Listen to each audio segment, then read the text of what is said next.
اعوذ باللہ من الشیطان الرجیم بسم اللہ الرحمن الرحیم الحمد للہ رب العالمین الرحمن الرحیم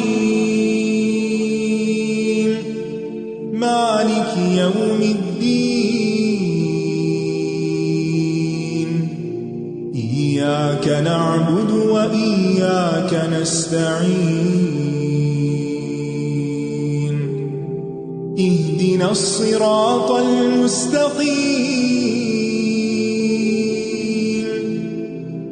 صراط الذین انعمت علیہم غیر المغضوب علیہم ولا الضالین۔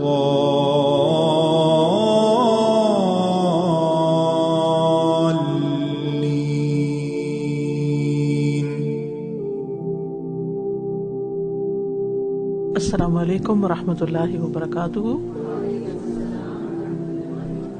نحمده ونصلی علی رسولہ الکریم، اما بعد فاعوذ باللہ من الشیطان الرجیم، بسم اللہ الرحمن الرحیم، رب اشرح لی صدری ویسر لی امری واحلل عقدۃ من لسانی یفقہوا قولی۔ حرمت علیکم امہاتکم وبناتکم واخواتکم وعماتکم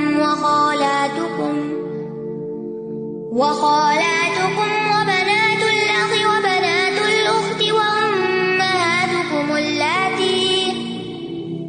وأمهاتكم اللاتي أرضعنكم وأخواتكم من الرضاعة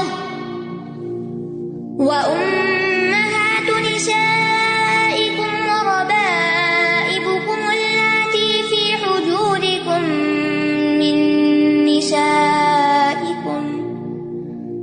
من نسائكم اللاتي دخلتم بهن فإن لم تكونوا دخلتم بهن فلا جناح عليكم وحلائل أبنائكم الذين من أصلابكم وأن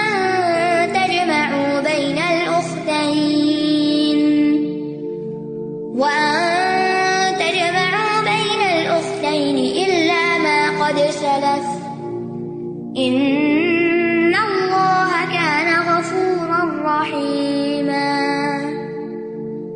تم پر نکاح کے لیے حرام کر دی گئی تمہاری مائیں اور تمہاری بیٹیاں اور تمہاری بہنیں اور تمہاری پھوپھیاں اور تمہاری خالائیں اور تمہارے بھائیوں کی بیٹیاں اور تمہاری بہنوں کی بیٹیاں اور تمہاری وہ مائیں جنہوں نے تمہیں دودھ پلایا ہو اور تمہاری رضائی بہنیں اور تمہاری بیویوں کی مائیں اور تمہاری وہ بیٹیاں جو تمہارے زیر پرورش ہیں، تمہاری ان بیویوں میں سے جن سے تم دخول کر چکے ہو۔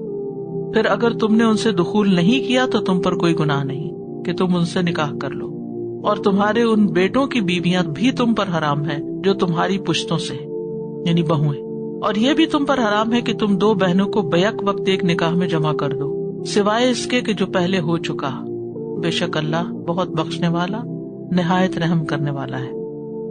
یہاں محرمات کا ذکر ہے، یعنی حرام رشتوں کا ذکر ہے، اور ان خواتین کا ذکر ہے جن سے نسب کی وجہ سے، رضاعت کی وجہ سے اور سسرالی تعلق کی وجہ سے نکاح حرام ہے، اور ان کا بھی ذکر ہے جن کو ایک شوہر کے نکاح میں جمع کرنا حرام ہے، اور پھر بعد میں ان عورتوں کا بھی ذکر آئے گا جن سے نکاح کرنا حلال ہے۔ تو حرمت علیکم امہاتکم وبناتکم واخواتکم وعماتکم وخالاتکم وبنات الاخ وبنات الاخت، کتنی ہو گئی؟ 7۔ تو نسب کے اعتبار سے 7 قسم کی عورتوں سے نکاح کرنا حرام ہے۔ سب سے پہلے ماں، اس حکم میں ہر وہ عورت شامل ہے جس نے جنم دیا ہے، چاہے یہ سلسلہ کتنا اوپر چلا جائے، ماں کی ماں اور اسی طرح اس سے اوپر۔ دوسری ہے بیٹی، اس میں بیٹی، بیٹی کی بیٹی، بیٹے کی بیٹی، ٹھیک ہے، یعنی پوتی بھی بیٹی ہی ہوتی ہے۔ پھر سگی بہنیں، باپ کی طرف سے لگنے والی بہنیں یا ماں کی طرف سے لگنے والی بہنیں، پھر پھپھی، پھپھی باپ کی بہن ہوتی ہے، اسی طرح دادا کی بہن بھی، اور اسی طرح ماں کی پھپھی بھی اس میں آ جاتی ہے۔ پھر خالہ، خالہ جو ماں کی بہن ہو یا پھر دادی کی یا نانی کی بہن ہو، وہ بھی خالہ کے حکم میں آ جاتی۔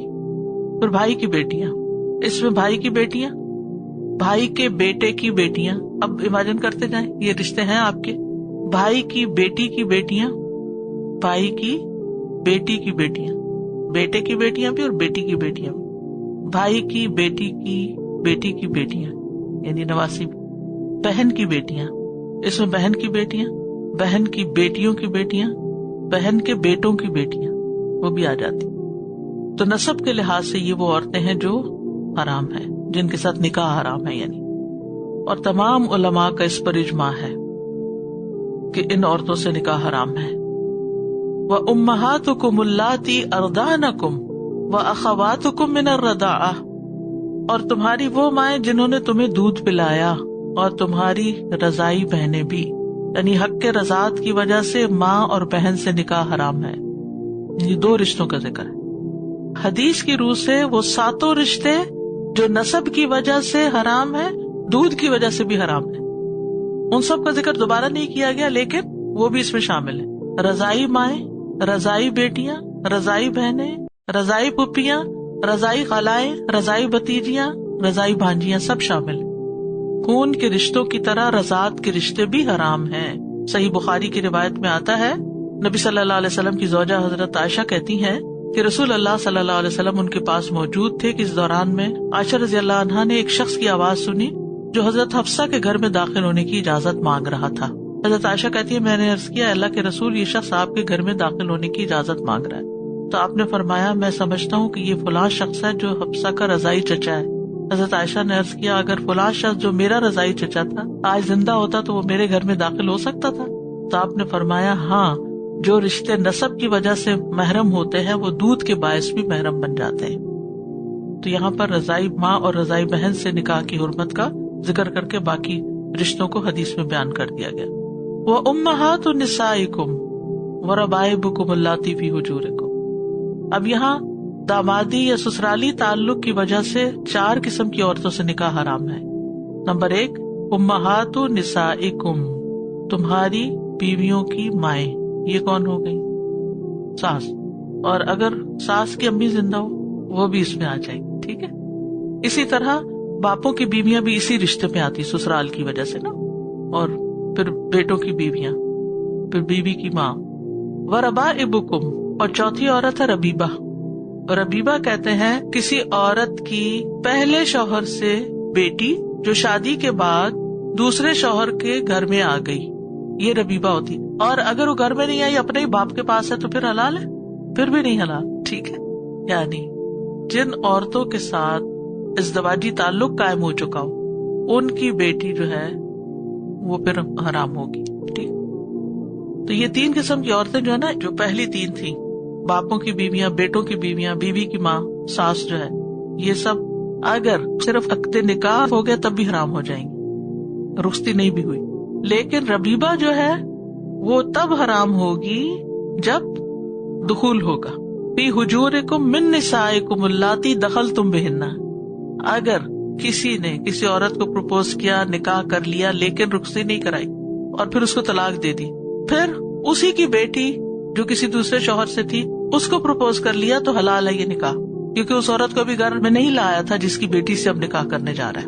فَإِن لَمْ تَكُونُوا دَخَلْتُمْ بِهِنَّ، پھر اگر تم نے ان سے دخول نہیں کیا، فَلَا جُنَاحَ عَلَيْكُمْ، تو تم پر کوئی گناہ نہیں۔ تو یاد رکھیے ربیبہ نئے شوہر کے گھر میں پلے یا اپنے باپ کے گھر میں پلے یا نانی دادی پالے یا کہیں بیچاری کسی یتیم خانے میں ہے، جہاں بھی ہے وہ حرام ہے۔ اور یہاں فی حجورکم کی قید کیوں لگائی گئی؟ کیونکہ عام طور پر یہی ہوتا ہے کہ جو بیٹی ہوتی ہے وہ ماں کے ساتھ ہی پھر چلی آتی ہے۔ عموماً جب طلاق وغیرہ ہوتی ہے تو پھر بیٹیوں کی تربیت اور ان کو سنبھالنا اور ان کی حفاظت ایک مشکل کام ہوتا ہے، تو وہ ماں کے ساتھ ہی دے دی جاتی ہیں۔ وَأَن تَجْمَعُوا بَيْنَ الْأُخْتَيْنِ إِلَّا مَا قَدْ سَلَفَ، اور یہ کہ تم 2 بہنوں کو ایک جگہ جمع کرو مگر جو پہلے ہو چکا۔ یہاں پر 2 بہنوں کو ایک نکاح میں جمع کرنے کی حرمت کا ذکر ہے، کیونکہ یہ رشتہ داری کو توڑنے کا سبب بنتا ہے، قطع رحمی ہوتی ہے اس میں۔ کیونکہ یہ رشتہ ایسا ہے سوکن کا کہ جس کے ساتھ جتنی بھی بھلائی کر لی جائے کچھ نہ کچھ مشکل رہتی ہے. تو پھر اگر اپنی بہن ہو اور پھر بول چال بند ہو یا آنا جانا بند ہو تو پھر وہ قطع رحمی میں آ جائے گا. حدیث کی روح سے خالہ اور بھانجی اور پھپھی بھتیجی کو بھی جمع کرنے کی حرمت ہے، ان کو بھی نہیں کر سکتے. یعنی کوئی عورت اس کی پھپھی پر نکاح نہ کی جائے گی. حدیث میں آتا ہے نبی صلی اللہ علیہ وسلم نے فرمایا، سنن نبی داؤد کی روایت ہے، کوئی عورت اس کی پھپھی پر نکاح نہ کی جائے اور نہ ہی پھپھی اس کی بھتیجی پر، اور نہ ہی کوئی عورت اس کی خالہ پر اور نہ خالہ اس کی بھانجی پر نہ نکاح کی جائے، بڑی چھوٹی پر نہ چھوٹی بڑی پر. یعنی اگر خالہ کی پہلے شادی ہوئی تھی تو بھانجی نہیں آئے گی، اگر بھانجی کی پہلے ہوئی تھی تو خالہ نہیں آئے گی وہاں. ان اللہ کان غفور الرحیم، بے شک اللہ غفور الرحیم ہے، بہت بخشنے والا ہے، بندوں کے گناہوں کو ڈھانپ دیتا ہے. غفور ڈھانپ دیتا ہے، ان سے تجاوز کرتا ہے، بخش دیتا ہے. اور اس بخشش میں یہ بھی ہے کہ جو پہلے ہو چکا ان پر اللہ تعالیٰ مواخذہ نہیں کرے گا کیونکہ اس وقت ابھی حکم نہیں آیا تھا. اور رحیمہ بھی ہے، بہت رحم فرمانے والا بھی ہے. اس نے یہ احکامات اس لیے نہیں دیے ہمیں کہ ہم کسی مشکل میں پڑ جائیں. والمحصنات من النساء إلا ما ملكت أيمانكم كتاب الله عليكم وأحل لكم ما وراء ذلكم أن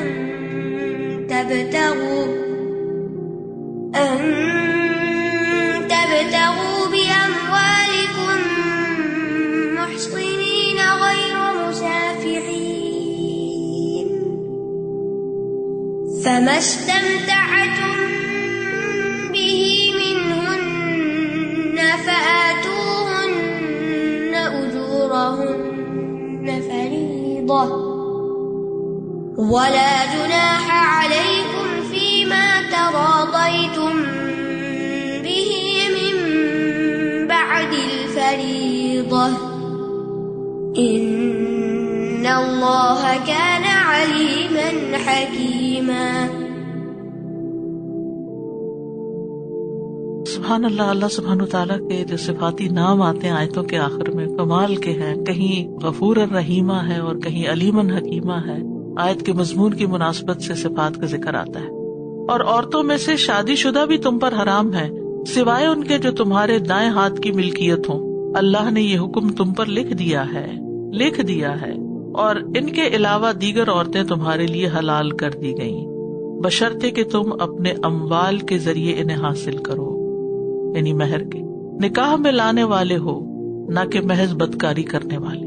پھر اس نکاح کے ساتھ جو بھی فائدہ تم ان سے اٹھاؤ تو انہیں ان کے مقرر کیے ہوئے مہر ادا کر دو، اور مہر مقرر کر دینے کے بعد باہم رضامندی سے اس میں کمی بیشی کرنے میں تم پر کوئی گناہ نہیں. بے شک اللہ بہت علم والا، بہت حکمت والا ہے. والمحصنات من النساء، اور عورتوں میں سے جو محصنات ہوں. محصنات کا لفظ احسان سے ہے، صاد کے ساتھ، سین سے نہیں.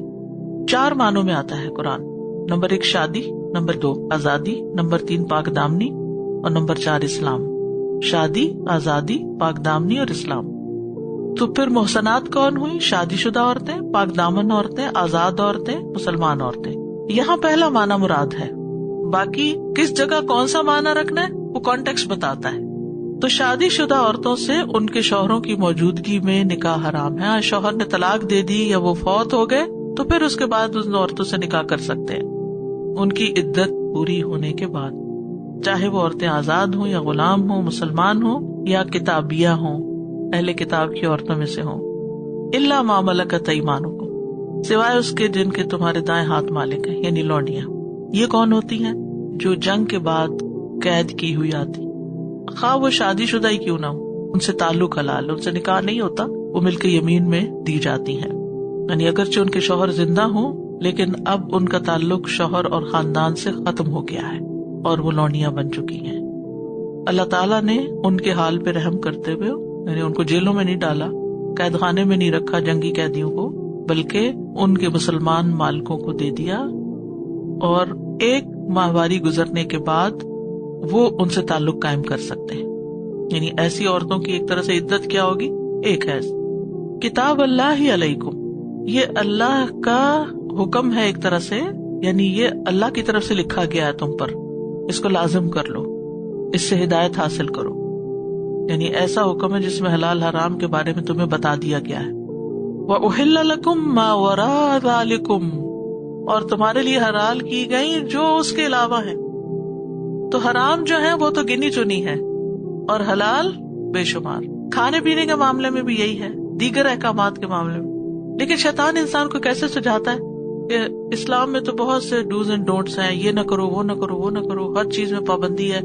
ہر چیز میں پابندی نہیں ہے، حلال زیادہ ہے، حرام گن کے بتا دیا گیا، چاہے وہ کھانے کی چیزیں ہوں یا عورتوں میں سے.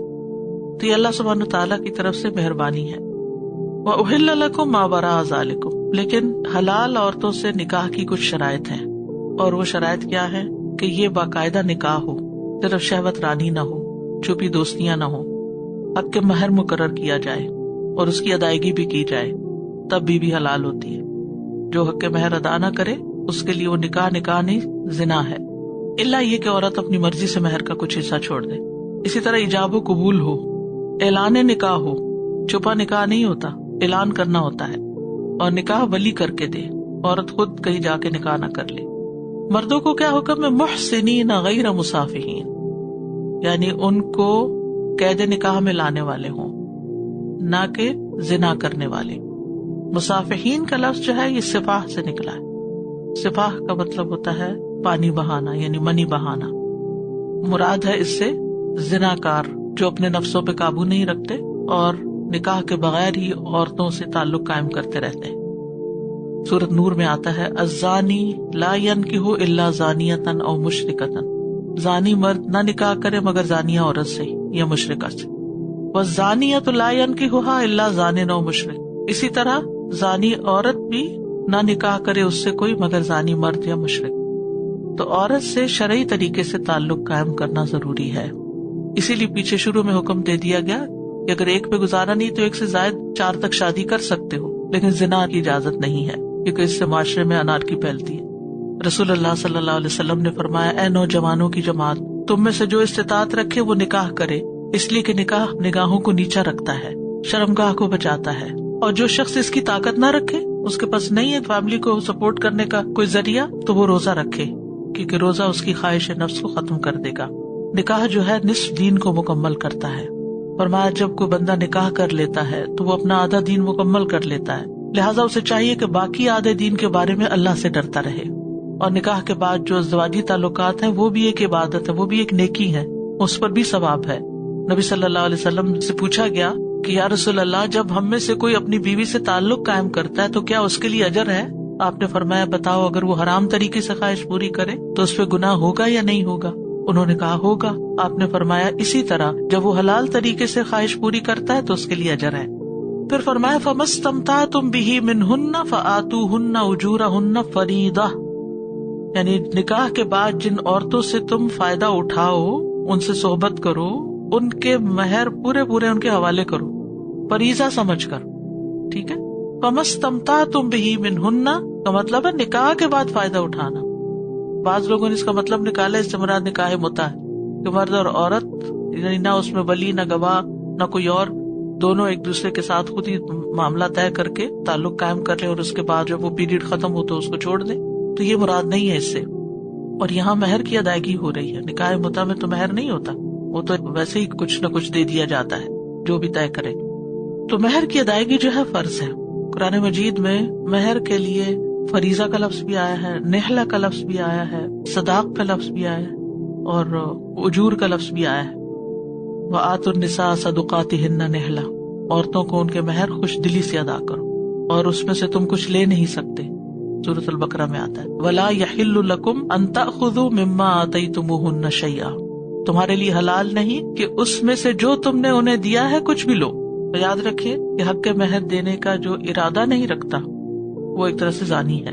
رسول اللہ صلی اللہ علیہ وسلم نے فرمایا جو شخص کسی عورت سے تھوڑے یا زیادہ مہر پر شادی کرے اور اس کے دل میں مہر ادا کرنے کا ارادہ نہیں ہے کہ میں نے نہیں دینا، صرف لکھ دیا، تو اس نے اسے دھوکہ دیا اور پھر وہ فوت ہو گیا اور اسے اس کا حق نہیں دیا، تو قیامت کے دن اللہ سے زانی ہونے کی حالت میں ملاقات کرے گا. میت کی وراثت تقسیم کرنے سے پہلے اس سے حق کے مہر ادا کرنا ہوگا. کل ہم بات کر رہے تھے کہ قرض چکانا ہوگا تو یہ مہر بھی ایک قرض ہوتا ہے. ولا جناح علیکم فیما تراضیتم بہ من بعد الفریضہ، اور مہر مقرر کر دینے کے بعد باہم رضامندی سے اس میں کمی بیشی کرنے میں تم پر کوئی گناہ نہیں. کیا مطلب ہے اس کا؟ مہر مقرر ہو گیا، شوہر کے حالات اچھے تھے، اس نے سوچا میں اتنا دے سکتا ہوں، اچانک کووڈ ہو گیا، جاب چلی گئی، ریسٹورانٹ بند ہو گیا، اب تو ساری پیمنٹس رک گئی، اب بیوی کو بھی دینا ہے، اب بیوی بھی دیکھ رہی ہے کہ ہسبینڈ کے اوپر ایک مصیبت آ گئی ہے، تو اب وہ آپس میں وہ کہتے ہیں اچھا کوئی بات نہیں، ٹھیک ہے میں جانے دیتی ہوں. یا یہ کہ اگر اس نے زیادہ مقرر کر لیا تھا اور اب وہ معافی مانگ رہا ہے کہ بس بھول ہو گئی، میں اتنا دے نہیں سکتا تھا، مجھے فادر نے کہا تھا، فلاں نے کہا تھا اتنا لکھ دو تو میں نے لکھ دیا، تو اب تم پلیز مجھے تھوڑا سا معاف کر دو. تو وہ اگر اپنی خوشی سے فَإِن طِبْنَ لَكُمْ شَيْئًا، اگر خوشی سے کچھ دیتی ہیں تو فَكُلُوهُ هَنِيًّا مَرِيًّا، پھر تم لے سکتے ہو. تو یہاں بھی وہی بات کی گئی ہے کہ پہلے تو تمہیں دینا ہوگا فریضہ سمجھ کے، لیکن اگر کوئی وجہ بن گئی تو پھر اس صورت میں آپس کی رضامندی سے چھوٹ بھی ہو سکتی. اسی طرح عورت بھی ڈیمانڈ کر سکتی ہے کہ آپ نے یہ کیا مہر رکھا، اس وقت میں تو بول نہیں سکتی تھی، مجھے اور چاہیے، تو شوہر کہتا اچھا ٹھیک ہے میں تمہیں اس کا ڈبل دے دیتا ہوں. تو فی ما تراضیتم ہے، یہ اب شوہر بیوی کی آپس کی رضامندی کی بات ہے، کم بھی کروا سکتا ہے زیادہ بھی دے سکتا ہے. تو اس میں کوئی پھر گناہ کی بات نہیں یا کوئی زیادتی نہیں ہے کسی پر کہ وہ تو کہا گیا تھا کہ وہ جو طے ہو بس وہی لکیر کے فقیر اسی پہ رہو گے. نہیں، ہمارے دین میں رخصتیں بھی ہیں اور انسانی ضروریات اور حالات کو سمجھا بھی گیا ہے، اور اس کے مطابق ہر معاملے کے اندر ایکسیپشنل صورت پائی جاتی. فریضہ کے اندر جیسے فرض نماز میں سفر میں عادی ہو جاتی ہے، روزے جو ہیں وہ بعد میں رکھے جا سکتے ہیں، تو اسی طرح ان معاملات میں بھی جو باہمی خاندانی تعلقات کے ہیں ان میں بھی کمی بیشی ہو سکتی ہے. جیسے کوئی سودا لینے جاتے ہیں آپ، تو بائر اینڈ سیلر دونوں کا آپس میں اتفاق ہونا ضروری ہے. ایک پرائس لگی بھی ہوتی ہے اور ایک وہ ہوتی ہے جس کو آپ نیگوشیٹ کر کے اس میں کمی بیشی کروا کے خریدتے ہیں، تو اس کی اجازت ہے. ان اللہ کان علیما حکیما، بے شک اللہ بڑے علم والا بڑی حکمت والا ہے. اس کے علم اور حکمت کی بنا پر اس نے تمہارے لیے یہ قوانین بنائے، یہ حدود مقرر کی، حلال و حرام تمہیں بتایا، اس لیے تم ان کی پابندی کرو. وَمَن لَّمْ يَسْتَطِعْ مِنكُمْ طَوْلًا أَن يَنكِحَ الْمُحْصَنَاتِ الْمُؤْمِنَاتِ فَمِمَّا مَلَكَتْ أَيْمَانُكُم مِّن فَتَيَاتِكُمُ الْمُؤْمِنَاتِ وَاللَّهُ أَعْلَمُ بِإِيمَانِكُم بَعْضُكُم مِّن بَعْضٍ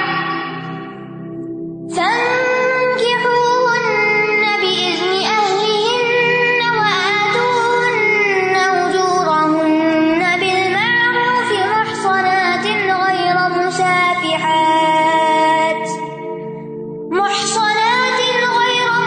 مُسَافِحَاتٍ وَلَا مُتَّخِذَاتِ أَخْدَانٍ فَإِذَا أُحْصِنَّ فَإِنْ أَتَيْنَ بِفَاحِشَةٍ فَعَلَيْهِنَّ نِصْفُ مَا عَلَى الْمُحْصَنَاتِ مِنَ الْعَذَابِ ذَلِكَ لِمَنْ خَشِيَ الْعَنَتَ مِنكُمْ وَأَن تَصْبِرُوا خَيْرٌ لَّكُمْ وَاللَّهُ غَفُورٌ رَّحِيمٌ. اور جو کوئی تم میں سے آزاد مومن عورتوں سے نکاح کی وسعت نہ رکھتا ہو تو مومن لونڈیوں میں سے جو تمہارے دائیں ہاتھ کی ملکیت ہیں نکاح کر لے. اور اللہ تمہارے ایمان کو زیادہ جانتا ہے، تم میں سے بعض سے ہیں، تو ان لونڈیوں سے ان کے مالکوں کی اجازت سے نکاح کرو اور ان کے مہر انہیں معروف طریقے سے ادا کرو. وہ نکاح میں محفوظ ہونے والیاں ہوں، نہ کہ بدکاری کرنے والیاں، اور نہ ہی چھپے دوست بنانے والیاں ہوں. تو جب وہ نکاح میں لے آئی جائیں، پھر اگر وہ کسی کھلی بے حیائی کا ارتکاب کریں تو ان پر پاک دامن عورتوں کے مقابلے میں آدھی سزا ہوگی. یہ اجازت اس کے لیے ہے جو تم میں سے گناہ سے ڈرتا ہو، اور اگر تم صبر کرو تو تمہارے لیے بہتر ہے، اور اللہ بہت بخشنے والا نہایت رحم کرنے والا ہے. وَمَن لَّمْ يَسْتَطِعْ مِنكُمْ طَوْلًا، اور جو تم میں سے استطاعت نہ رکھتا ہو، طولاً قدرت کی، وسعت کی. ایک ہوتا ہے طول جو لمبائی کے معنوں میں استعمال ہوتا ہے، اور ایک ہوتا ہے طول جس کا مطلب ہوتا ہے غنا اور قدرت، یعنی مال کم ہے یا ہمت نہیں ہے. این کے حل محسناتی، کہ وہ آزاد مسلمان عورتوں سے شادی کر سکے. جیسا کہ آپ کو پیچھے بتایا گیا تھا کہ احسان کا لفظ جو ہے وہ اسلام کے لیے بھی استعمال ہوتا ہے، آزادی کے لیے بھی ہوتا ہے، پاک دامنی کے لیے بھی ہوتا ہے، اور شادی شدہ عورت کے لیے بھی استعمال ہوتا ہے محسنہ کا لفظ. تو یہاں یہ کہا جا رہا ہے کہ جو شخص آزاد مسلمان عورت سے شادی نہ کر سکے کیونکہ اس کے پاس اتنا مال نہیں کہ اس کو مہر دے سکے، تو پھر کیا کرے؟ اگر اس کو ڈر ہو کہ وہ کہیں زنا کا ارتکاب نہ کر بیٹھے تو اس صورت میں فَمِمَّا مَلَكَتْ أَيْمَانُكُمْ، ان سے نکاح کر لے جو تمہارے دائیں ہاتھ کی ملکیت ہو. من فتياتكم المؤمنات، تمہاری مومن لونڈیوں میں سے، باندیوں میں سے. یعنی اگر استطاعت ہو تو لونڈی سے نکاح کی اجازت نہیں، اس سے نکاح کرنا ایک آزاد مرد کے لیے منع ہے. لونڈی سے مراد وہ خادمائیں نہیں جو گھر میں کام کرتی ہیں، جیسا کہ کچھ ممالک میں اوورسیز سے خواتین گھر کے کاموں کے لیے، خدمت کے لیے میڈز منگوائی جاتی ہیں، تو ان کے ساتھ ایسا کوئی تعلق قائم نہیں کیا جا سکتا، یا وہ عورتیں مراد نہیں ہیں یہاں. اس معاشرے میں جس میں قرآن مجید نازل ہو رہا تھا تو اس وقت لونڈی غلام کا تصور عام تھا. جیسے جانور خریدے بیچے جاتے تھے ایسے ہی انسان بھی بکتے تھے، انسانوں کی بھی منڈیاں لگتی تھی. یعنی کوئی غلام خرید رہا ہے اور کوئی غلام بیچ رہا ہے، اور اس میں عورتیں بھی ہوتی تھی، مرد بھی ہوتے تھے. تو اس معاشرے میں یہ ایک بہت عام سی بات تھی. تو اس لیے ان کا تذکرہ بار بار آ رہا ہے، اور ان کے بارے میں جو اصول و قواعد ہیں وہ بتائے جا رہے ہیں. اور چونکہ یہ سلسلہ اب ختم ہو چکا ہے لیکن آیات منسوخ نہیں، کیونکہ قیامت تک پھر بھی کوئی ایسا موقع ہو سکتا ہے جب یہ صورتحال پیش آ جائے، تو اس صورت میں پھر کیا کرنا ہوگا؟ ان احکامات پر عمل کرنا ہوگا، کیونکہ اسلام عزت و عصمت کی حفاظت چاہتا ہے، اسی لیے زنا سے منع کیا گیا ہے.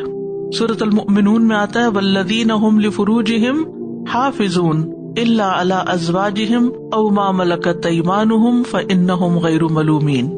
اور وہی جو اپنی شرمگاہوں کی حفاظت کرنے والے ہیں مگر اپنی بیویوں یا ان عورتوں پر جن کے مالک ان کے دائیں ہاتھ بنے ہیں، فانہم غیر ملومین، تو اس معاملے میں وہ ملامت کیے ہوئے نہیں ہے. تو لونڈی کا جو مالک ہے وہ خود بھی لونڈی سے تمتع کر سکتا ہے، لیکن اگر وہ نہ کرنا چاہے تو جو لونڈی اس کی ملکیت میں ہے وہ اس کا نکاح کسی مسلمان مرد سے، آزاد مرد سے بھی کر سکتا ہے، یا کسی غلام سے بھی کر سکتا ہے. یہاں پر فتیاتکم المؤمنات کہا گیا کہ تمہاری مومن لونڈیاں، یعنی وہ تم میں سے ہیں، اور ایمان کی شرط لگائی گئی ہے.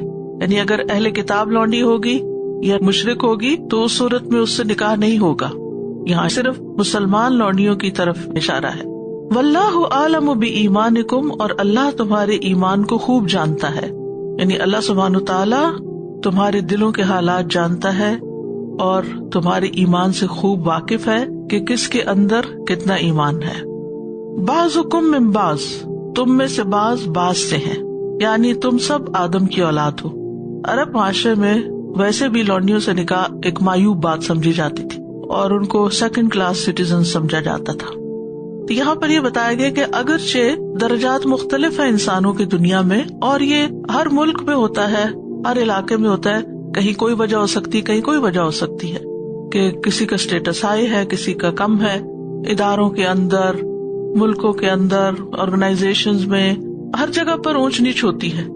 تو یہ دنیاوی اعتبار سے ہے، لیکن اللہ کے ہاں کس کی قدر ہے اور کس کا درجہ بلند ہے؟ جس کے اندر ایمان زیادہ ہے.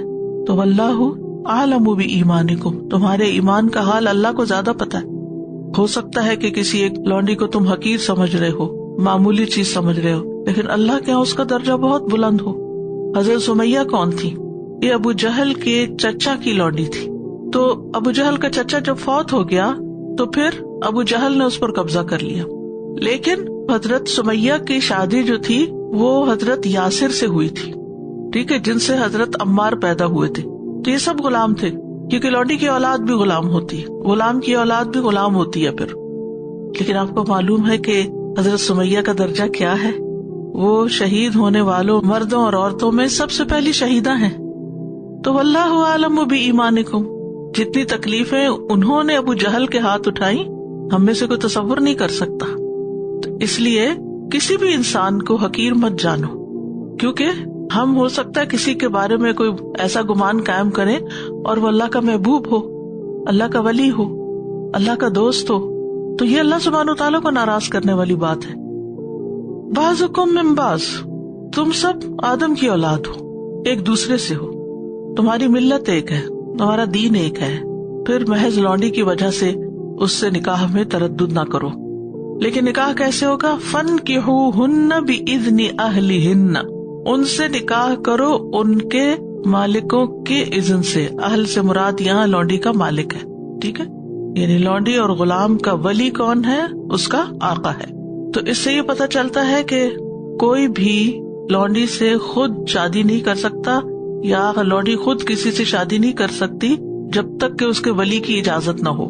سنن ابی داؤد کی روایت ہے. جابر رضی اللہ عنہ کہتے ہیں کہ رسول اللہ صلی اللہ علیہ وسلم نے فرمایا، جو غلام اپنے مالک کی اجازت کے بغیر نکاح کر لے وہ زانی ہے. جو غلام اپنے مالک کی اجازت کے بغیر نکاح کر لے، یا کوئی لونڈی بھی مالک کی اجازت کے بغیر کر لیا تو وہ زانی ہے. اسی طرح آزاد لڑکی کے بارے میں بھی، تو لونڈی غلام کی بات تھی نا، آزاد عورت کے بارے میں بھی یہی حکم ہے کہ وہ ولی کے بغیر نکاح نہ کرے، کیونکہ نبی صلی اللہ علیہ وسلم نے فرمایا لا نکاح الا بولی، ولی کے بغیر نکاح نہیں ہوتا. حضرت عائشہ رضی اللہ تعالی عنہا سے روایت ہے کہ رسول اللہ صلی اللہ علیہ وسلم نے فرمایا، جس عورت کا نکاح سرپرست نے نہیں کیا، یعنی ولی نے نہیں کیا، اس کا نکاح باطل ہے، اس کا نکاح باطل ہے، اس کا نکاح باطل ہے. لیکن اگر مرد اس سے مقاربت کر لے تو اس مقاربت کی وجہ سے اس عورت کو حق مہر ادا کیا جائے گا. اور اگر سرپرستوں میں باہم اختلاف ہو جائے، ولی نکاح نہیں کرنا چاہتا وہاں اور مثلا بھائی کہتا نہیں کر دینا چاہیے، تو بعض اوقات خاندان کے اندر اختلاف ہو جاتا ہے، تو ایسی صورت میں جس کا کوئی ولی نہ ہو یا ولی اختلاف کر رہے ہوں تو بادشاہ یا سلطان اس کا ولی ہے، یعنی پھر جو قانون ہے وہ اس کو اپنی ولایت میں لے لے گا اور اس کا نکاح کرے گا. بہرحال اگر لونڈی کو مالک کی اجازت کے بغیر نکاح نہیں کرنا تو پھر آزاد عورت کو بھی خود سے خود اپنی مرضی سے کہیں جا کے نکاح نہیں کرنا، کیونکہ اس میں آزاد عورت کی ایک پروٹیکشن ہے. وَآتُوهُنَّ أُجُورَهُنَّ بِالْمَعْرُوفِ، اور تم دے دو انہیں ان کے اجر یعنی مہر، بالمعروف بھلے طریقے سے. یعنی لونڈی کے ساتھ نکاح کرنے کی بھی وہی شرائط ہوں گی جیسے کسی آزاد عورت کے ساتھ کی جاتی، ولی کی اجازت بھی اور مہر بھی، اور اسی طرح گواہ وغیرہ بھی. لیکن لونڈی کا جو مہر ہے وہ اس کا اپنا نہیں، وہ اس کے مالک کے پاس جائے گا، کیونکہ غلام جو کچھ کماتا ہے وہ اس کا اپنا نہیں ہوتا، وہ اس کے مالک کا ہوتا ہے. اور یہاں لونڈی کی طرف جو مہر کی اضافت ہے یعنی اجورہن کہا گیا ہے، یہ مجازی ہے. اسی لیے بعض لوگوں نے یہ سمجھا کہ شاید وہ لونڈی کا حق ہے جبکہ وہ نہیں ہے. محصنات غیر مصافحات ولا متخذات اخدان، محصنات یعنی عفیفات، زنا سے پاک، یعنی زانیہ سے شادی نہیں کرو، اور اسی طرح نکاح کرو، نکاح کے بغیر ان کے ساتھ تعلق قائم نہیں کرو. غیر مصافحات، بدکاری سے بچی ہوئی ہو، تو مراد ہے اس سے اعلانیہ بدکاری سے بچی ہوئی. ولا متخذات اخدان، اور نہ ہی بنانے والیاں ہوں چھپے دوست.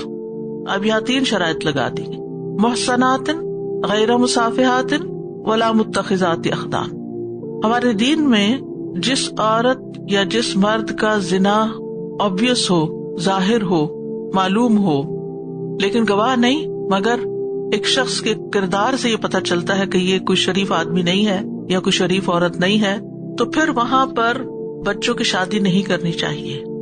قرآن مجید میں سورۃ النور کی آیت نمبر 3 میں آتا ہے، الزانی لا ينکح الا زانیۃ او مشرکۃ والزانیۃ لا ينکحها الا زان او مشرک وحرم ذلک علی المؤمنین. زانی نکاح نہ کرے مگر زانیہ یا مشرکہ عورت کے ساتھ، اور زانیہ کے ساتھ وہی نکاح کرے جو زانی یا مشرک ہو، اور اہل ایمان پر یہ کام حرام کر دیا گیا ہے. مرثد بن ابی مرثد کے بارے میں آتا ہے کہ وہ مکہ سے مسلمان قیدیوں کو اٹھا کے لایا کرتے تھے، اور مکہ میں ایک بدکار عورت تھی جس کا نام اناق تھا، اور وہ قبل از اسلام مرثد کی دوست تھی. تو وہ کہتے ہیں کہ میں نبی صلی اللہ علیہ وسلم کی خدمت میں حاضر ہوا اور عرض کیا، اللہ کے رسول کیا میں اناق سے شادی کر لوں؟ آپ نے مجھے اس کا جواب نہیں دیا، اور اس کے بعد یہ آیت نازل ہوئی، وَالزَّانِيَةُ لَا يَنكِحُهَا إِلَّا زَانٍ أَوْ مُشْرِكٌ، یعنی بدکار عورت سے کوئی بدکار مرد یا مشرک ہی نکاح کرتا ہے. آپ صلی اللہ علیہ وسلم نے پھر مجھے بلوایا اور یہ آیت پڑھی. پھر فرمایا فَإِذَا أُحْسِنَّ فَإِنْ أَتَيْنَ بِفَاحِشَةٍ فَعَلَيْهِنَّ نِصْفُ مَا عَلَى الْمُحْصَنَاتِ مِنَ الْعَذَابِ. پھر جب وہ قید نکاح میں لے آئی جائیں، یعنی ان کی شادی ہو جائے، فَإِنْ أَتَيْنَ بِفَاحِشَةٍ، پھر اگر وہ فاحشہ یعنی زنا کا ارتکاب کریں، فاحشہ سے مراد یا زنا ہے، فَعَلَيْهِنَّ تو ان پر نصف آدھا ہوگا، ما علی المحصنات جو آزاد عورتوں پر ہوگا، من العذاب عذاب میں سے، یعنی سزا میں سے. یہاں محصنات کا مطلب آزاد ہوگا، شادی شدہ نہیں، کیونکہ شادی شدہ کی سزا کیا ہے؟ رجم ہے. تو رجم کا آدھا کیا ہو سکتا ہے؟ رجم کا تو آدھا نہیں ہوگا، مراد اس سے آزاد عورت ہے. غیر شادی شدہ آزاد عورت کی سزا کیا ہے؟ 100 کوڑے. تو پھر لونڈی کی کیا ہوگی؟ 50 ہوگی. ٹھیک ہے. اور یہ رجم کی سزا سے پہلے کا ایک طرح سے حکم بھی ہے. اور اسی طرح یہ ہے کہ لونڈی کو 1 سال کے لیے جلا وطن بھی نہیں کر سکتے، کیونکہ وہ کسی کی لونڈی ہے، اس کا کوئی آقا ہے، اس کی مرضی کے بغیر اس کو کہیں بھیجا نہیں جا سکتا. ذالک لمن خشی العنت منکم، یہ حکم، یہ رخصت اس شخص کے لیے دی جا رہی ہے. کون سی رخصت؟ لونڈی سے نکاح کی. شاباش. لمن خشی العنت منکم، جو ڈرے مشقت سے تم میں سے. انتا سے مراد وہ مشقت ہے جو شادی نہ کرنے کی صورت میں لاحق ہوتی ہے. وَأَن تَصْبِرُوا خَيْرٌ لَكُمْ وَاللَّهُ غَفُورٌ رَحِيمٌ، اور یہ کہ تم صبر کرو یہ تمہارے حق میں بہتر ہے اور اللہ غفور الرحیم ہے. ٹھیک. تو اگر کوئی شخص صبر کر سکتا ہے تو اسے صبر کرنا چاہیے جب تک اس کو کوئی آزاد عورت شادی کے لیے نہ ملے. لیکن اگر وہ سمجھتا ہے کہ وہ زنا میں پڑ جائے گا یا وہ مشکل میں پڑ رہا ہے تو ایسی صورت میں لونڈی سے شادی کر سکتا ہے. لونڈی سے نکاح کی شرائط جو ہیں وہ نمبر 1 یہ کہ مومن ہوں. کتابیہ آزاد عورت سے شادی کی اجازت ہے، لیکن کتابیہ غلام عورت سے شادی کی اجازت نہیں ہے، یہ فرق ہے. ٹھیک ہے. تو لونڈی کا مسلمان ہونا ضروری ہے. کرسچن یا جو لونڈی سے شادی نہیں کر سکتے. ٹھیک ہے. ظاہری اور باطنی طور پر پاک دامن ہوں، عفیفات ہوں. نمبر 3 آزاد عورت سے شادی کرنے کی مالی استطاعت نہ ہو. نمبر 4 گناہ میں مبتلا ہونے کا خوف ہو. ٹھیک ہے. یعنی شادی کب کر سکتے ہیں لونڈی سے؟ جب کسی مرد کو گناہ میں مبتلا ہونے کا خوف ہو. تو اگر یہ شرائط مکمل ہوں گی تو آزاد مسلمان کے لیے لونڈی سے نکاح کرنا جائز ہے. لونڈی سے نکاح کرنے کو ناپسندیدہ کیوں قرار دیا گیا؟ اس کی ایک بنیادی وجہ یہ ہے کہ اس مرد کی جو اولاد ہوگی وہ غلام پیدا ہوگی، کیونکہ وہ لونڈی کی اولاد ہے تو وہ غلام پیدا ہوگی. ٹھیک ہے. چاہے باپ آزاد ہے لیکن وہ اس کی طرف ایک طرح سے منسوب ہے. تو اب یہ ہے کہ اس بنا پر کہ بچے جو ہیں وہ غلام پیدا ہوں گے، ان کی آزادی نہیں ہوگی، تو پھر اسی لیے منع کیا گیا کہ اگر تم صبر کر سکتے تو صبر کرو، تم شادی نہ کرو یہاں. لیکن اگر حرام میں پڑنے کا خطرہ ہو تو پھر اجازت ہے. پھر بھی فرمایا وَأَن تَصْبِرُوا خَيْرٌ لَكُمْ، یہ کہ تم صبر ہی کرو زیادہ بہتر ہے. یعنی مشقت ہے، تمہیں مشکل ہے، لیکن پھر بھی صبر کرو، انتظار کرو اور آزاد عورت سے ہی شادی کرو. ایک اور بات یہ بھی تھی کہ اس معاشرے کے اندر عمومی طور پر لونڈیوں کا جو کردار تھا وہ اچھا نہیں تھا. یعنی ان کی جو معاشرتی حالت تھی، چھپی دوستیاں مردوں سے، زنا کی عادت اور اس طرح کے طور طریقے پائے جاتے تھے، تو اس بنا پر بھی منع کیا گیا. تو بہرحال آیت اپنے کانٹیکسٹ میں ہے، خاص ماحول کے اندر جو ان کے طور طریقے تھے اس کی اصلاح کی گئی ہے اور ایک حکم بتایا گیا ہے. لیکن اس میں وہ بنیادی طور پر سیکھنے کی بات 1 لائنر یہ ہے کہ شادی کے لیے اچھی عورت یا اچھے مرد کا انتخاب کرنا چاہیے تاکہ اچھا گھرانہ وجود میں آئے، ان کا باہم اچھا نباہ ہو، اور پھر اس کے بعد یہ کہ جو اولاد آئے ان کی اچھی تربیت ہو، دونوں مل کر ایک اچھے مسلمان فیملی کو جنم دیں. یعنی صرف شادی میں یہ نہیں کہ یہاں پسند آ گئی تو وہاں فوراً شادی کر لی. لڑکی کا یا لڑکے کا اخلاق اور کردار اور دین اور ایمان وہ بھی دیکھنا ضروری ہے. يريد الله ليبين لكم ويهديكم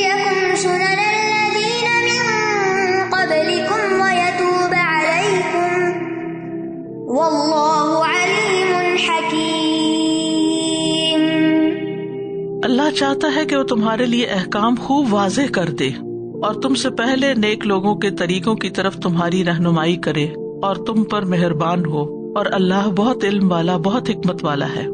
یرید اللہ لیبین لکم، اللہ چاہتا ہے کہ تمہارے لیے خوب کھول کے احکام واضح کرے۔ یرید یعنی یہ اللہ کے ارادے کی بات ہے۔ یہاں پر اللہ سبحانہ تعالیٰ کا ارادہ جو ہے دو طرح کا ہوتا ہے، ایک ہوتا ہے ارادہ کونیہ قدریہ اور دوسرا ہوتا ہے ارادہ شرعیہ۔ ارادہ کونیہ کون سا ہوتا ہے؟ جو پورا ہو کر رہتا ہے، لیکن ضروری نہیں کہ جس چیز میں وہ ارادہ کیا گیا وہ اللہ کو پسند بھی ہو، جیسے ابلیس کی تخلیق ہے۔ ارادہ کونیہ مومن اور کافر دونوں کے لیے ہوتا ہے، اور ارادہ شرعیہ یہ صرف اس چیز میں ہوتا ہے جسے اللہ تعالیٰ پسند کرتا ہے اور اس سے راضی ہوتا ہے، لیکن اس کا پورا ہونا لازم نہیں ہوتا۔ اور ارادہ شرعیہ میں جیسے شرعی احکامات ہیں، ٹھیک۔ تو اللہ سبحانہ تعالیٰ کا ارادہ کیا ہے کہ تمہارے لیے تمہارے دین کے کام اور اس کی مصلحتیں واضح کر دے، تمہیں کھول کے بتا دے کہ تمہارے لیے کیا حلال ہے اور کیا حرام ہے، یہ سب کچھ بیان کرے، یعنی حلال اور حرام کے احکامات کو تمہارے لیے واضح کر دے۔ وَيَهْدِيَكُمْ سُنَنَ الَّذِينَ مِن قَبْلِكُمْ، اور تمہاری رہنمائی کرے ان طریقوں کی جو تم سے پہلے گزرے، یعنی حلال حرام کے بارے میں تمہیں بتائے جو تم سے پہلے گزرے ہوئے انبیاء اور نیک لوگوں کے طریقے تھے، ان کے بارے میں بتائے۔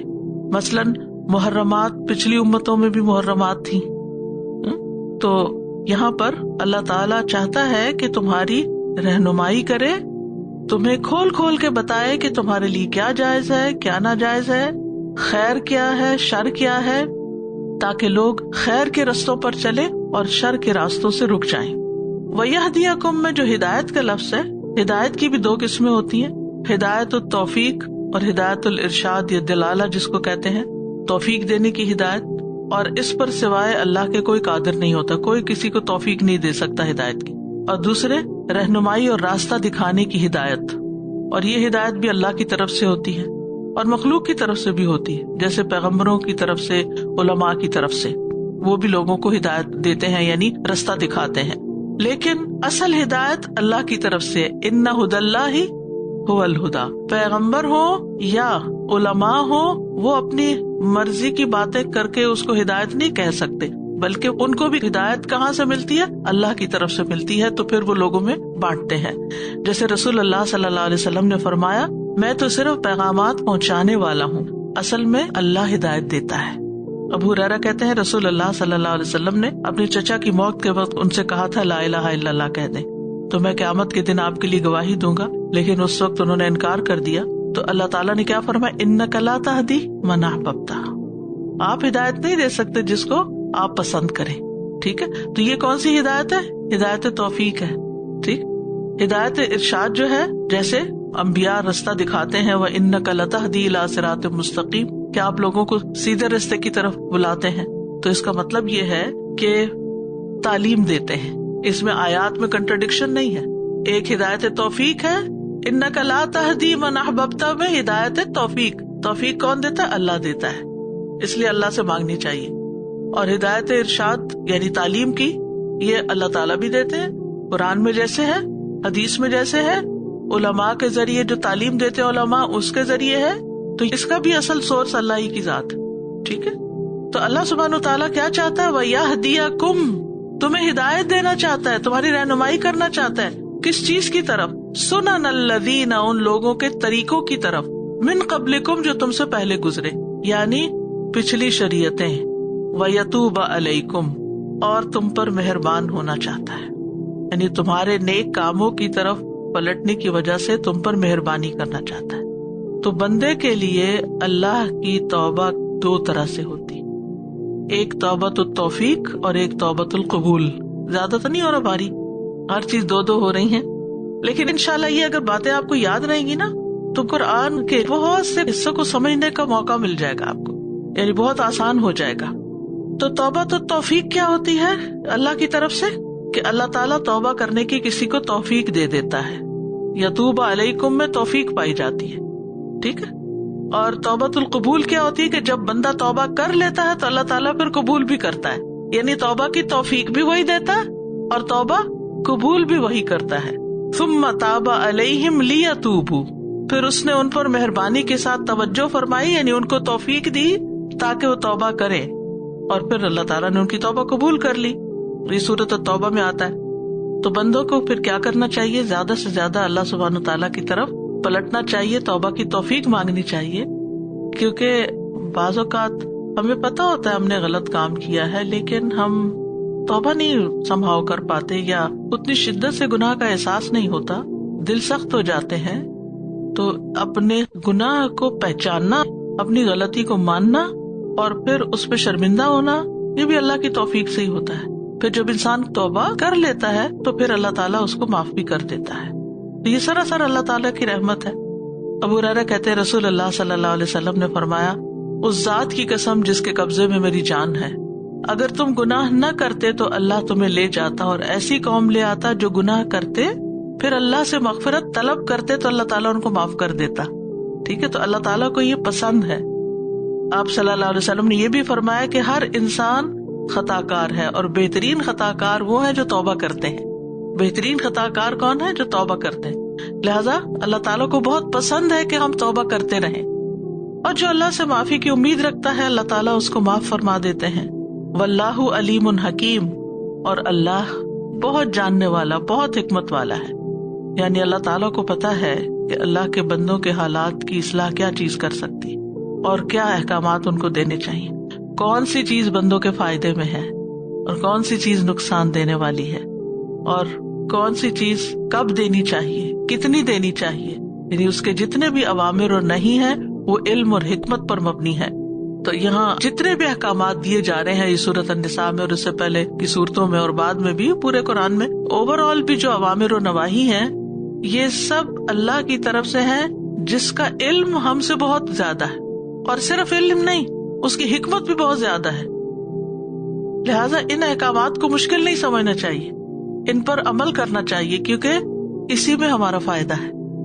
کیونکہ اگلی آیت میں پھر اللہ تعالیٰ فرماتے ہیں واللہ یرید ان یتوب علیکم ویرید الذین یتبعون الشہوات ان تمیلوا میلا عظیما.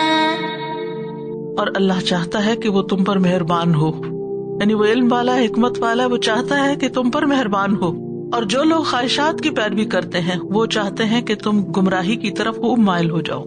یہاں دوبارہ تاکید کے لیے آیا ہے واللہ یرید ان یتوب علیکم، یعنی اللہ تعالیٰ چاہتا ہے کہ تم ایسا کام کرو جو تمہیں اللہ کی بخشش اور رضامندی کا اہل بنا دے، اور تمہیں تمہاری توبہ کی قبولیت تک پہنچا دے، اور اللہ کے نزدیک تمہارے درجات بلند ہو جائیں. یعنی یہ اللہ تعالیٰ کی مہربانیاں ہیں. اس کے برعکس وَيُرِيدُ الَّذِينَ يَتَّبِعُونَ الشَّهَوَاتِ، اور جو لوگ خواہشات کی پیروی کرتے ہیں وہ کیا چاہتے ہیں؟ یعنی آپ دیکھیے دو حصوں میں بات ہو رہی، ایک ہے اللہ کی چاہت اور ایک ہے بندوں کی چاہت. کن بندوں کی؟ جو اپنی خواہشات کی پیروی کرتے ہیں. اللہ سبحانہ و تعالیٰ علم والا، حکمت والا ہے، وہ جو بھی تمہیں کہتا ہے تمہارے فائدے میں کہتا ہے، وہ تم پر مہربانی کرنا چاہتا ہے، اس لیے کچھ چیزوں سے روک دیتا ہے اور کچھ چیزوں کی اجازت دیتا ہے اور کچھ چیزوں کو کرنا لازم قرار دیتا ہے. اس کے برعکس وہ لوگ جو اس کے مقابلے میں ہیں وہ اپنی خواہشات کی پیروی کرنا چاہتے ہیں، اللہ کا حکم نہیں ماننا چاہتے.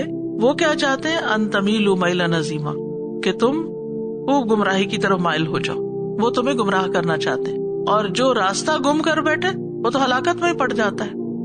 اب یہ ہیں کون؟ الذین یتبعون الشہوات. یہ کوئی بھی ہو سکتا ہے جو دین کے مقابلے میں پیرالل اپنی مرضی، اپنی خواہش، اپنی عقل، اپنے خیالات کے مطابق زندگی گزارنا چاہے، یا دوسروں کو بھی اپنے خیالات کا پابند بنائے. یعنی اللہ کا حکم تو ہے لیکن میں یہ چاہتی ہوں کہ تم یوں کر لو. نہیں بھائی، آپ کیوں چاہتی؟ آپ کی چاہت پہ کیوں چلا جائے؟ اصل بات تو اللہ ہی کی ہے. ان ھدی اللہ ھو الھدی، اللہ کی ہدایت اصل ہدایت ہے. بعض اوقات ایسا ہوتا ہے کہ اللہ کے حکم کے مقابلے میں ماں باپ آ جاتے ہیں.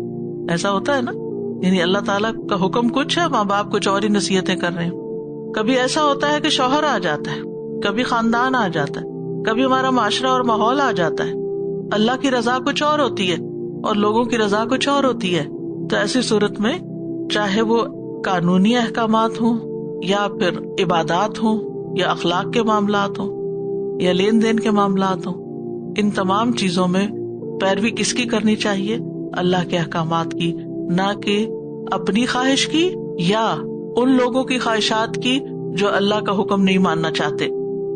مجاہد کہتے ہیں کہ اس سے مراد زانی لوگ ہیں، وہ چاہتے ہیں کہ تم بھی حق سے ہٹ جاؤ، تم بھی ویسے ہی زنا کرو جیسے وہ خود کرتے ہیں۔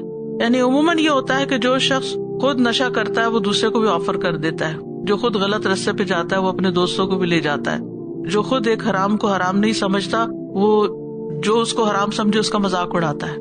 تو شہوات جو ہوتی ہیں نا وہ دو طرح کی ہوتی ہیں، ایک تو فرج اور بطن کی ہوتی ہے، یعنی کھانے پینے کی اور سیکشل ڈیزائرز کی، اور کبھی قلب اور فکر کی بھی ہوتی ہے، قلب اور عقل کی بھی ہوتی ہے۔ تو عموماً کھانے پینے کے معاملے میں، شادی بیاہ کے معاملے میں، سیکس کے معاملے میں لوگ خواہشات کے پیچھے چلتے ہیں، اور جو اللہ کے احکامات کو رون کر خواہشات کے پیچھے چلتے ہیں وہ صرف اتنا نہیں کرتے کہ خود جو مرضی ہے کر رہے ہیں، وہ اوروں کو بھی ساتھ گمراہ کرتے ہیں۔ تو ان سے بچ کے رہنے کی تلقین ہے۔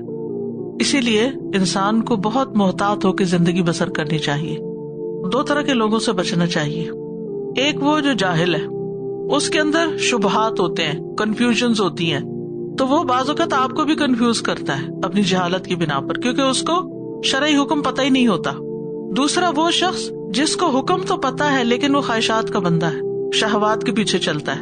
تو جاہل کے اندر شبہات ہوتے ہیں اور عالم کے اندر شہوات ہوتی ہیں۔ نہیں مطلب ہر عالم کے اندر شہوات ہوتی ہیں، لیکن وہ لوگ جو اللہ کے حکم کو جانتے ہیں اس کے باوجود اس کو پیچھے چھوڑ کر اپنی مرضی کرنا چاہتے ہیں۔ اور یہاں یہ نقطہ بھی یاد رکھیے کہ شہوات کے پیچھے چلنا انسان کو کمزور بنا دیتا ہے، کیونکہ انسان ان کے ہاتھوں مجبور ہوتا ہے۔ شہوات سے مراد خواہشات نفس، اور وہ کیا چاہتے ان تمیلوا میلا عظیما، کہ تم بھی سیدھے رستے سے مکمل طور پہ پھر جاؤ۔ تو یہاں پر انسان کو یاد رکھنا چاہیے کہ اللہ نے ہمیں اختیار دیا ہے، چوائس دی ہے کہ ہم کون سا رستہ اختیار کرتے، ہدایت کا یا خواہشات کی پیروی کا۔ تو انسان اپنے اندر کو بھی پہچانے، اپنا بھی محاسبہ کرے، اپنا بھی جائزہ لے کہ میں اللہ کے حکم پہ چل رہا ہوں یا اپنی مرضی، مثلاً ڈریس اپ ہونے میں، گھر سے نکلنے میں، اسی طرح کھانے پینے کے معاملے میں، یعنی کیا میں وہ چیزیں کھا رہا ہوں جو بس میری خواہش ہے، مجھے اس سے پرواہ نہیں کہ حلال ہے یا حرام ہے۔ بہت سے لوگ حلال حرام میٹ کی پرواہ نہیں کرتے، کہیں سے بھی اٹھ کے کھا لیتے ہیں کیونکہ ان کو وہ اچھا لگتا ہے یا سستی کرتے ہیں یا جو بھی۔ اسی طرح جنسی تعلقات، شادی بیاہ کے معاملے میں جس سے چاہے دوستی کر لو، جس کے ساتھ چاہے انسان چلا جائے، تو ہمارے دین میں اس کی اجازت نہیں ہے۔ يريد الله أن يخفف عنكم وخلق الإنسان ضعيفا۔ اللہ چاہتا ہے کہ وہ تم سے ناروا پابندیوں کا بوجھ ہلکا کر دے، اور انسان بہت کمزور پیدا کیا گیا ہے۔ یرید اللہ ان یخفف عنکم، یعنی اللہ اوامر و نواہی کے ذریعے سے تمہارے لیے آسانی پیدا کر رہا ہے۔ اسی لیے ہم دیکھتے ہیں کہ بعض شرعی احکامات میں مشقت کے باوجود اگر ضرورت تقاضا کرتی ہے تو انسان کے لیے اس کو مباح کر دیا جاتا ہے۔ جیسے اگر حلال نہیں مل رہا اور انسان بھوک سے مرنے لگا ہے تو کیا ہے، اضطراری حالت میں حرام کھانے کی اجازت ہے۔ اسی طرح اضطراری حالت میں لونڈی سے نکاح کی اجازت ہے۔ یعنی اللہ تعالیٰ نے احکامات بھی دیے ہیں لیکن ان کو ہلکا بھی کر دیا تمہارے لیے۔ تو تخفیف جو ہے امر میں بھی ہوتی ہے اور نہیں میں بھی ہوتی ہے، یعنی شرعی احکامات میں جن چیزوں کا حکم دیا گیا، جیسے روزہ رکھنے کا حکم ہے، تو اس میں تخفیف کہاں ہے؟ سفر اور بیماری، ٹھیک ہے۔ تو یہ ہمیں یاد رکھنا چاہیے کہ اللہ تعالیٰ کو یہ بھی پسند ہے کہ ہم اس کی رخصتوں سے فائدہ اٹھائیں، جس طرح اس کے احکامات کی ہم پابندی کرتے ہیں۔ اور یاد رکھیے کہ دین میں کوئی تنگی نہیں ہے، وما جعل علیکم فی الدین من حرج۔ تو اللہ سبحانہ وتعالیٰ نے امت مسلمہ سے بوجھ اتارا نبی صلی اللہ علیہ وسلم کو بھیج کر، وَيَدَعُ عَنْهُمْ إِسْرَهُمْ وَالْأَغْلَالَ الَّتِي كَانَتْ عَلَيْهِمْ۔ اور نبی صلی اللہ علیہ وسلم نے ہمیں خبر دی ہے کہ دین آسان ہے۔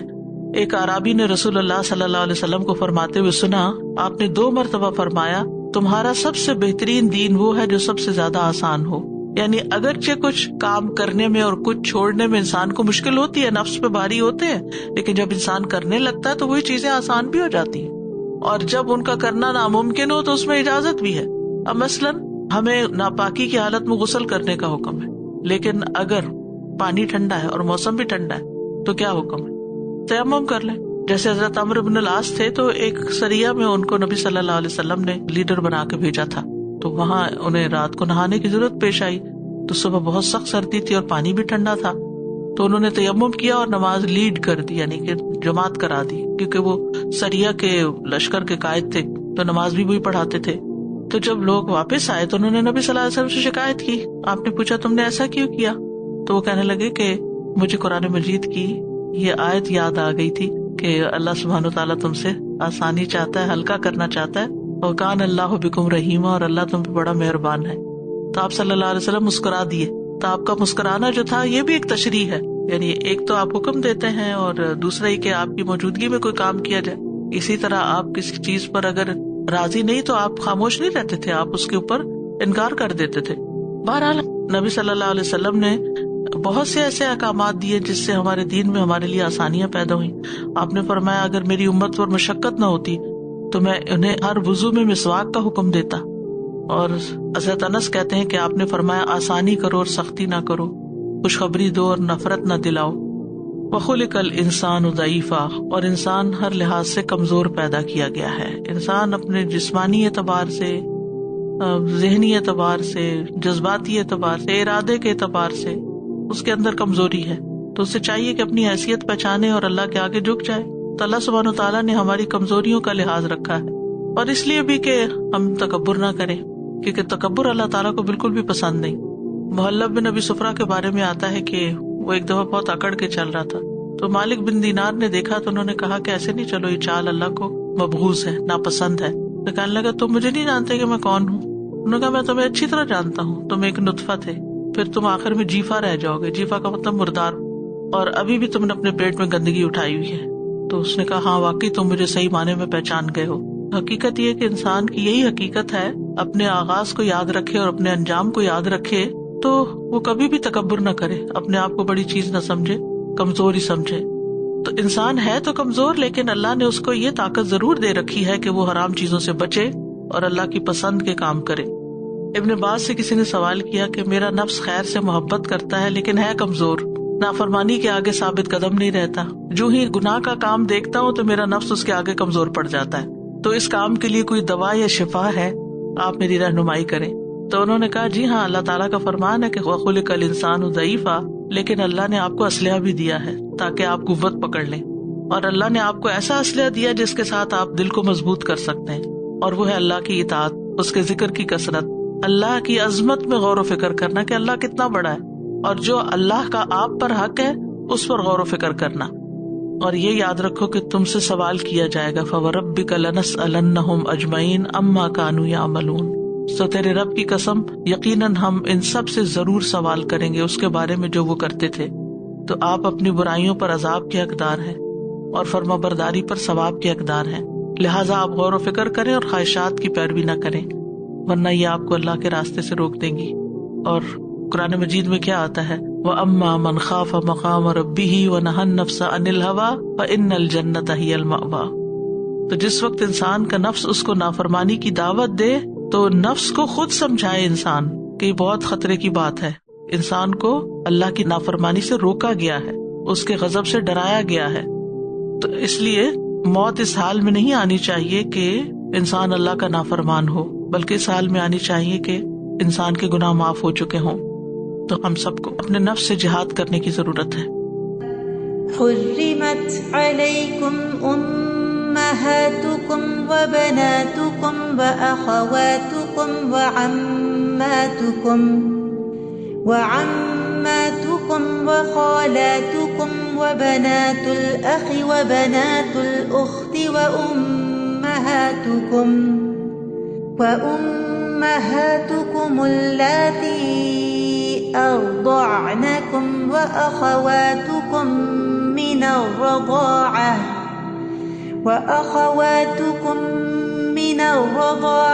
وأمهات نسائكم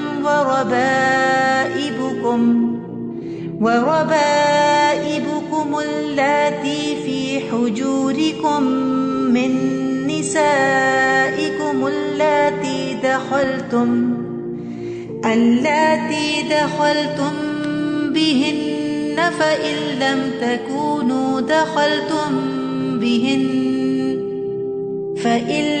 تكونوا دخلتم بهن فلا جناح عليكم وحلائل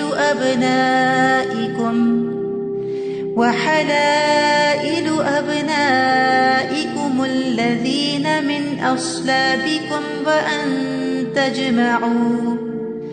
وأن تجمعوا بين الأختين إلا ما قد سلف إن الله كان غفورا رحيما. والمحصنات من النساء إلا ما ملكت أيمانكم كتاب الله عليكم وأحل لكم ما وراء ذلكم أن تبتغوا بأموالكم محصنين غير مسافحين فما استمتعتم به منهن فآتوهن أجورهن فريضة ولا جناح عليكم فيما تراضيتم به من بعد الفريضة إن الله كان عليما حكيما. ومن لم يستطع منكم طولا أن ينكح المحصنات المؤمنات فمما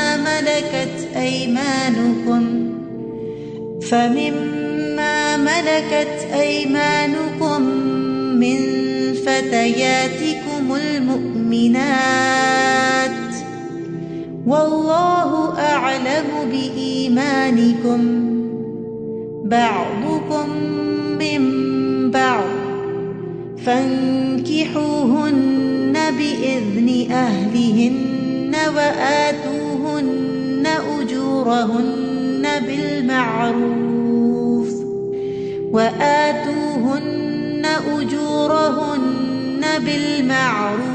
محصنات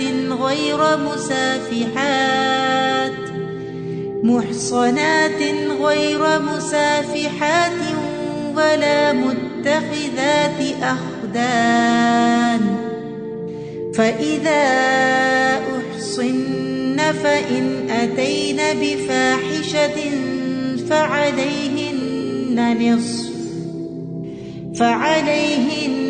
نصف ما على المحصنات من العذاب ذلك لمن خشي العنة منكم وأن تصبروا خير لكم والله غفور رحيم. يريد الله ليبين لكم ويهديكم سنن الذين من قبلكم ويتوب عليكم والله عليم حكيم. والله يريد أن يتوب عليكم ويريد الذين يتبعون الشهوات أن تميلوا ميلا عظيما. يريد الله أن يخفف عنكم وخلق الإنسان ضعيفا. وآخر دعوانا أن الحمد لله رب العالمين. سبحانك اللهم وبحمدك أشهد أن لا إله إلا أنت أستغفرك وأتوب إليك. السلام علیکم ورحمۃ اللہ وبرکاتہ.